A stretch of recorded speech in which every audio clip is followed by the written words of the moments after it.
NF3Cl2, ये भी question था क्या डायपोलमेंट फाइंड आउट करने का? सर पोलर और नॉन पोलर। नॉन पोलर, इसको ये भी क्वेश्चन दिए थे हम? सर ये दिए नहीं थे, आपने रिवीजन में लिए थे। रिवीजन में लिया ही नहीं होगा ये मैं। बेटा यहाँ पे डायपोलमेंट का क्वेश्चन बन सकता है क्या? सर लिए थे आपने। यस सर, ये डायपोलमेंट में लिया था। U is not equal to 0 ऐसे बताए थे। करेक्शन कर लो, this time molecule does not, क्या बोलते हैं, एग्जिस्ट। स्पेलिंग क्या आता है भाई एग्जिस्ट का? कभी कभी स्पेलिंग ही भूल जाते हैं।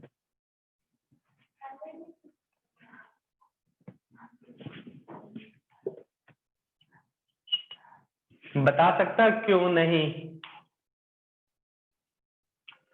इस टाइप का मॉलिक्यूल्स या फिर दूसरा, आप कौन है वेटिंग रूम में, इस टाइप का मॉलिक्यूल्स या फिर NCl3F2 का मॉलिक्यूल बन ही नहीं सकता भाई सर उसके बाद डी जो है। सर आपने ये वाला भी हाँ। लेते और आपने बोल दिया कि इम्पोर्टेंट है दोनों, इसको याद रखना।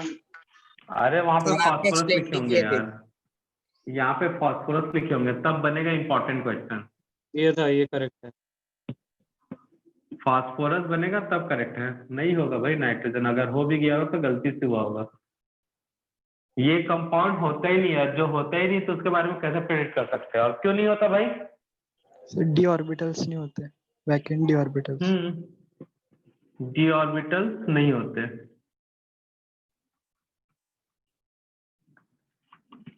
ठीक है, नेक्स्ट क्वेश्चन ये वाला भी कोई। अरे तो फास्फोरस वाला बच्चा परेशान कर रहे तुमको। हम ये वाला क्वेश्चन कल क्लास में नहीं करवा दिए हैं? ये वाला क्वेश्चन कल क्लास में हुआ ना? फिर कल का लेक्चर में नहीं थे क्या तुम? मोर इलेक्ट्रोनेगेटिव एटम कहाँ होगा? एक्सियल पे होगा।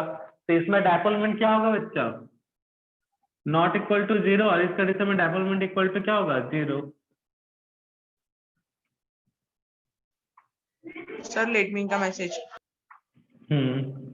ये तो कल क्लास का क्वेश्चन है भाई। सर परसों का है। जो भी है कल क्लास में इस टाइप का मेरे ख्याल से क्वेश्चन हुआ है, आज या कल में। हुआ है। तो फिर उसके बाद यार अभी कुछ बेटा समझना नहीं है, याद रखना है मालिक। वहां पे नोट लिखवाया गया है, मोर इलेक्ट्रोनेगेटिव एटम ऐसा करके लिखवाया गया होगा या बोला गया होगा। Atom present at axial location. कौन बोला था ये? कौन सा रूल था ये रूल का नाम नहीं दिए होंगे लेकिन बोले होंगे जो। बेंस रूल कहता है more electronegative atom present at axial location. किसमें? इन ट्राइगोनल बाइपैरामिडल में। समझा नहीं था बोल रहे हो। इस रूल को याद रखना है। बोला गया था कि नहीं भाई? ये नहीं बोले होंगे बेंस रूल, कम से कम इतना तो बोले होंगे अगर ये क्वेश्चन क्लास में डिस्कस किए हैं। बताए थे कि नहीं बताए थे? बोलो, ये क्वेश्चन हुआ है ना क्लास में? हाँ सर हुआ है। तो ये बताए नहीं होंगे मोर इलेक्ट्रोनेगेटिव एटम को कहाँ रखा जाता है? बताए थे सर कल आप। तो फिर बेटा कुछ चीजों को समझ के उसको याद रखना पड़ता। तो लिखोगे नहीं, नोट्स नहीं बनाओगे तो यही होगा फिर हाल कि बाद में बोलोगे सर भूल गए, भूला करके। इसी बोला जाता है भाई, क्लास में जो बोलते हैं उसको नोट भी क्या करो। ये नहीं कि बस जो टीचर बोल रहा है उसी को नोट कर रहे हैं, मतलब जो हम टीचर बोर्ड पे लिख रहा है उसी को। कुछ चीजें हम बोल के खत्म कर देते हैं, नोट करना हम भी कितना पॉसिबल होगा कि बोलते जाए और उसको पूरे को लिखते जाए। तो यहाँ पे अगर मैं बात करूं PF3Cl2 और मैं बात करूं PCl3F2, तो इलेक्ट्रोनेगेटिव फ्लोरीन है, ऊपर फ्लोरीन है। ये कंपाउंड को अच्छे से डिस्कस किए थे भाई क्लास में, क्या बताएं। फ्लोरीन फ्लोरीन फ्लोरीन, इधर Cl इधर Cl, इस तरह से होगा स्ट्रक्चर और यहाँ पे पूरा Cl होगा। अब एक्सियल इक्वेटोरियल मत पूछ लेना बच्चा कि कहाँ पे होता है एक्सियल, कौन होता है इक्वेटोरियल। तो जो 90 डिग्री पे दिखता है वो एक्सियल है और जो 120 वाला वो इक्वेटोरियल है, ये भी बताए होंगे इसके स्ट्रक्चर के समय। हाँ तो बेंस रूल कहता है मोर इलेक्ट्रोनेगेटिव एटम एक्सियल पे होगा। तो भैया यहाँ पे ये ऊपर खींच रहा है और ये नीचे खींच रहा है, ये 3 डायरेक्शन में खींच रहे हैं, मतलब ओवरऑल फोर्स है 0। बट यहाँ पे ये ऊपर खींच रहा है, ये फ्लोरीन नीचे खींच रहा है, इधर ट्राइगोनल है भाई इस टाइप का, ये फ्लोरीन इधर खींच रहा है, इधर Cl इधर Cl। तो जाहिर सी बात है बच्चा यहाँ पे डायपोल मोमेंट क्या होगा, नॉट इक्वल टू 0। तो ये तो बताया था क्लास में, इसके लिए ये चीजें याद रखना है। अगर ये याद नहीं रखोगे तो एक हफ्ते के बाद फिर से यही पूछोगे तो मुझे समझ में नहीं आएगा, कहीं नोट करके रखो उसको। ऐसी डायपोल मोमेंट इंपॉर्टेंट टॉपिक नहीं है भाई। उसके बाद होमवर्क में मुझे एक क्वेश्चन नहीं दिखा, एल्काइल फ्लोराइड, हैलाइड में क्लोराइड, ब्रोमाइड, आयोडाइड। या ना सर, ये वाला क्वेश्चन मुझे ध्यान ही नहीं पड़ा कि खोजे एक दो चार लोगों में, फिर उसके बाद दिखा ही नहीं। यही वाला भी क्वेश्चन दिया था ना, किसका डायपोल मोमेंट ज्यादा होगा, या फिर यहाँ पे ऐसा लिख देगा CH3 फ्लोराइड। ये भी एग्जाम का क्वेश्चन रह चुका है भाई। सर दूसरा वाला दिए थे आप, पहला वाला नहीं दिए थे। हाँ मतलब इस दोनों में से किसी एक फॉर्म में देगा क्वेश्चन, ठीक है ना। यहाँ पे आर कुछ भी हो सकता है, तो अगर दूसरा दिया तो चलो दूसरे वाले के साथ भी सॉल्व करते हैं। तो यहाँ पे ऑर्डर कई लोग ये बनाए होंगे भाई, कई लोग क्या मैक्सिमम लोग ये बनाए होंगे, क्योंकि इसके पीछे का लॉजिक तो मैंने बताया नहीं है। अब बताया नहीं तो कहाँ से पता चलेगा, जो बताया रहते हैं वही भूल जाते हैं। ये किए थे अधिकतर लोग जिन्होंने बनाए होंगे, यही किए थे। बना ही नहीं था तो कहाँ से करोगे, ये किए थे कि नहीं किए थे बताओ। क्या हुआ बच्चा, कहाँ चल गए सब कि हम हो गए डिस्कनेक्ट, हमारा माइक खराब हो गया। हेलो, आवाज आ रही है बच्चा लोग। हाँ सर। Yes sir. हाँ सर। तो ये ऊपर वाला ऑर्डर बनाए थे क्या, सर ये बनाए क्वेश्चन नहीं थे ना। जनरल नहीं था। हाँ इसलिए तो बोला देखी दिखा ही नहीं, ये अगर बनाते तो गलत होता। यहाँ पे क्लोरीन का ज्यादा होता है किससे, फ्लोरीन से, ठीक है ना। एक्चुअल में होना चाहिए था ये, क्योंकि शिफ्टिंग कौन करेगा, कौन खींचेगा कार्बन को, फ्लोरीन। यहाँ पे क्लोरीन खींच रहा है, यहाँ पे ब्रोमीन, यहाँ पे कौन खींच रहा है, आयोडीन। तो सबसे ज्यादा इलेक्ट्रोनेगेटिव एटम कौन सा, फ्लोरीन। तो कायदे से होना चाहिए, लेकिन dipole moment mu equal to क्या है, Q इंटू डी। डी है डिस्टेंस, तो इलेक्ट्रोनेगेटिव डिफरेंस से निकल जाता है Q का वैल्यू, और जो D है डिस्टेंस भी वेरी करता है। तो यहाँ पे ये जो बॉन्ड लेंथ है फ्लोरीन का, ठीक है ना, उसके कारण ये बॉन्ड लेंथ बहुत कम है। ये जो D का वैल्यू है कार्बन और फ्लोरीन के बीच, ये बहुत ही ज्यादा कम है। इसके कारण थोड़ा सा एक्सेप्शनल, क्लोरीन की जगह पे फ्लोरीन, फ्लोरीन की जगह पे क्या आता है, क्लोरीन। तो ये भी एक्सेप्शनल याद रखना। यहाँ पे एक्सप्लेनेशन क्या है, due to low bond length between, क्या लिखोगे, due to low bond length किसके बीच बच्चा, carbon and fluorine, and carbon and bond, due to low bond length of carbon, bond length between करना कार्बन एंड फ्लोरीन ऐसे। तो bond length कम होने के कारण ये जो म्यू का वैल्यू है स्लाइटली लो हो जाता है CH3Cl के, ठीक है ना। तो इसका एक्सप्लेनेशन ये है। तो ये भी एक्सेप्शनल है। तो कल मैंने जो क्वेश्चन दिया था वो ज्यादा एक्सेप्शनल वाले थे, इंपॉर्टेंट भी थे, उनको आपको याद रखना है। एक तो ये वाला जो पहले क्लास में बता चुके हैं, सेकेंड सॉरी Ni नहीं है, NSiS3 ट्राइस वाला और एक ये, तो याद रहेगा।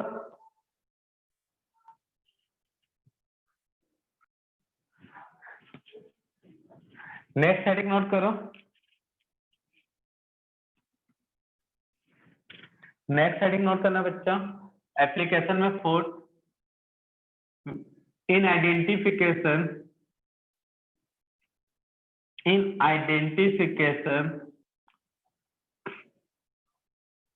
in variation of bond angle,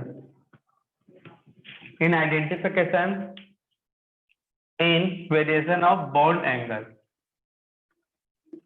तो देखो इसमें समझना है, नोट नहीं करना स्टेटमेंट ने।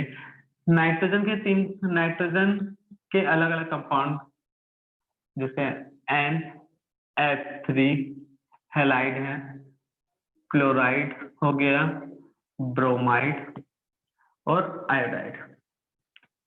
तो सबका स्ट्रक्चर कैसा होगा बच्चा? पायरामिडल।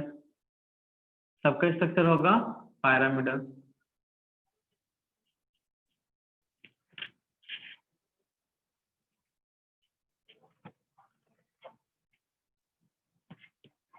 किसका बॉन्ड एंगल ज्यादा होगा भाई?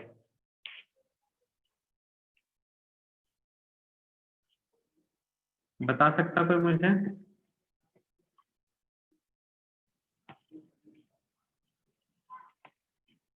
ऑर्डर ऑफ बॉन्ड एंगल, किसमें बॉन्ड एंगल ज्यादा होगा बच्चा? शायद NF3। मैंने डायग्राम बनाया, उस डायग्राम को भी देखो तो बता सकते हो। Sir Ni3। Ni3 क्यों होगा ये बताओ? सर इलेक्ट्रॉन फर्स्ट और सेकंड वैसे लोग तो बता ही सकते हैं भाई। ये होगा, क्यों होगा भाई? अब बात आता है यहाँ पे, नाइट्रोजन के पास तो अपना लोन पेयर है बच्चा। अब यहाँ पे कोवेलेंट बॉन्ड है, तो बॉन्ड कैसे बनता है? By sharing of electron. Covalent bond कैसे बनता है? By sharing of electron. अब होगा क्या? फ्लोरीन कैसा है? इलेक्ट्रोनेगेटिव है या लो इलेक्ट्रोनेगेटिव है? इलेक्ट्रोनेगेटिव। हाँ, तो ये जो कोवेलेंट बॉन्ड है वो किसकी ओर शिफ्टेड हो जाएगा? फ्लोरीन की ओर, ठीक है ना? तो ये bond pair electron, covalent bond pair electron, ये बॉन्ड पेयर इलेक्ट्रॉन है, ठीक है? ये सब क्या है? Bond pair electron. अब यहाँ पे इलेक्ट्रोनेगेटिव एटम कौन सा है? नाइट्रोजन या आयोडीन? नाइट्रोजन। कौन है? नाइट्रोजन। तो यहाँ पे बॉन्ड पे इलेक्ट्रॉन कहाँ शिफ्ट होगा बच्चा? नाइट्रोजन की ओर, ऐसा समझने के लिए। तो मुझे बताओ रिपल्सन किसमें ज्यादा होगा? इलेक्ट्रॉन इलेक्ट्रॉन रिपल्सन Ni3 में। Ni3 में। तो यही इसका एक्सप्लेनेशन है, because in case of Ni3 क्या हो गया भाई? ये bond pair electron, bond pair electron, the distance between, किसके बीच डिस्टेंस भाई? डिस्टेंस किसके बीच? क्या है ये? Because in case of Ni3 the distance between bond pair electron is very low. अब ये डिस्टेंस लो है तो क्या होगा बच्चा? डिस्टेंस लो होगा तो क्या होगा भाई? इलेक्ट्रॉन इलेक्ट्रॉन एक दूसरे के बहुत पास है, तो इन दोनों में क्या होगा? सेम चार्ज वाले पास होते हैं, तो क्या होगा इनमें? रिपल्सन। Very good.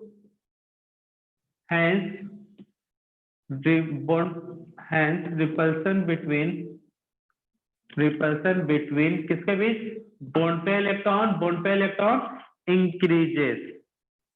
अब इस रिपल्सन को मिनिमाइज करने के लिए क्या करेगा भाई? अब इलेक्ट्रॉन के बीच रिपल्सन हो रहा है, तो सेल स्टेबिलिटी क्या होगा? कम, क्योंकि VSE पेयर चोरी करता है, कम ज्यादा रिपल्सन कम स्टेबिलिटी। तो अपनी स्टेबिलिटी को अचीव करने के लिए क्या करेगा? बॉन्ड एंगल बढ़ा देगा। बस और क्या है, यहाँ पे रिपल्सन ज्यादा हो रहा है, अब मॉलिक्यूल्स अपने एंगल को बढ़ा रहा है, तो अब यहाँ पे डिस्टेंस बढ़ा कि नहीं बढ़ा? पहले ऐसे था, फिर ऐसे था, रिपल्सन के कारण क्या हुआ, इस तरफ बढ़ा दिया, तो बॉन्ड एंगल बढ़ गया भाई। तो वही है, repulsion between bond pair increases, hence bond angle also increases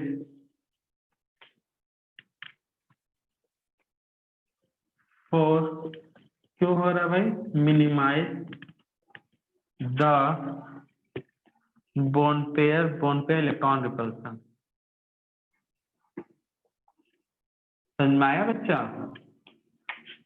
तो यहाँ पे डिस्टेंस ज्यादा दिख रहा है भाई, डिस्टेंस मतलब डी, यहाँ पे डिस्टेंस ना के बराबर, तो रिपल्सन ज्यादा, रिपल्सन से ये क्या होगा, बॉन्ड फैलना स्टार्ट, अब बॉन्ड फैलेगा तो बॉन्ड एंगल बढ़ेगा और रिपल्सन हो जाएगा minimize. also increases for minimize the bond pair repulsion। Note down करो जल्दी से इसको, इस टाइप का क्वेश्चन को रटना नहीं है, समझना है पहले। तो समझने के लिए पहले क्या देखना है, इलेक्ट्रॉन बॉन्ड पेयर किसकी ओर ज्यादा शिफ्टेड है, तो किसकी ओर शिफ्टेड है, इलेक्ट्रोनेगेटिव की ओर। अब कहाँ डिस्टेंस कम है, डिस्टेंस कम है, सेकेंड टाइम ये देखना डिस्टेंस कम है किसमें, बॉन्ड पेयर में, कम डिस्टेंस तो ज्यादा रिपल्सन, ठीक है ना, और रिपल्सन ज्यादा होगा तो बॉन्ड एंगल बढ़ेगा, जिससे रिपल्सन को मिनिमाइज किया जा सके। सेम इसी टाइप का अप्रोच डी वाले में लगाना है। तो बता सकते हो आंसर क्या होगा? देखो अब इसमें ऑर्डर क्या आया, ये ऑर्डर आएगा तो क्यों आएगा,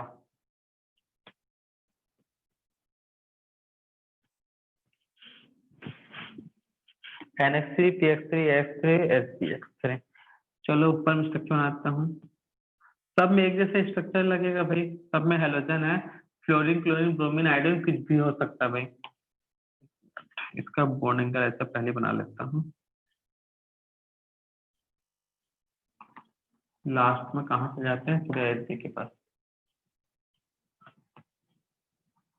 सब पैरामिडल है, लेकिन कम पैरामिडल कौन सा है वो देखना है, कम पैरामिडल कम बॉन्ड एंगल। तो बच्चा सब में सिग्मा बॉन्ड है, मतलब कोवेलेंट बॉन्ड है, शेयरिंग से बना होगा।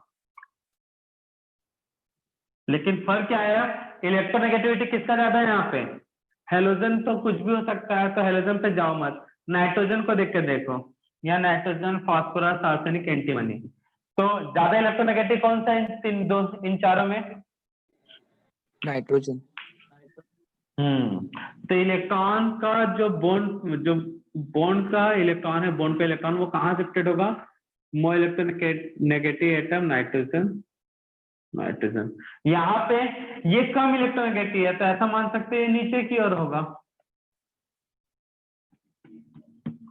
ये क्या होगा, नीचे की ओर। तो बताओ किसमें रिपल्सन ज्यादा है, पहले देखना क्या है, कहाँ है electron shifted covalent, more electronegative atom की ओर, ये कॉमन सेंस है भाई, इलेक्ट्रोनेगेटिव एटम खींच के रखेगा।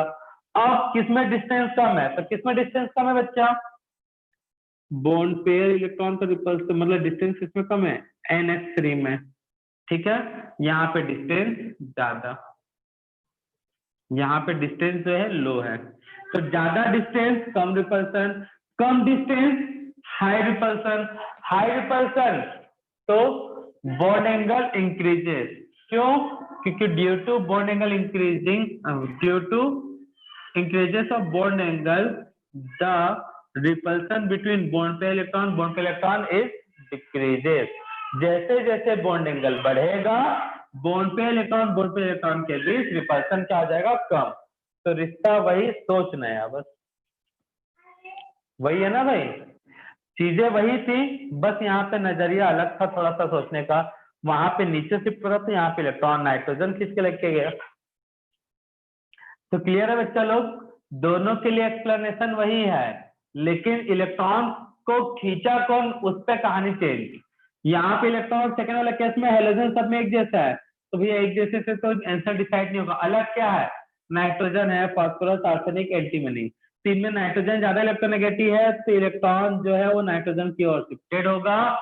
एंटीमनी सबसे कम है तो मान सकते हैं सबसे नीचे होगा, जिसके कारण यहाँ पे ज्यादा डिस्टेंस तो कम बॉन्ड एंगल, लो डिस्टेंस हाई रिपल्सन, उस रिपल्सन को मिनिमाइज करने के लिए बॉन्ड एंगल बढ़ेगा। तो ये था आंसर।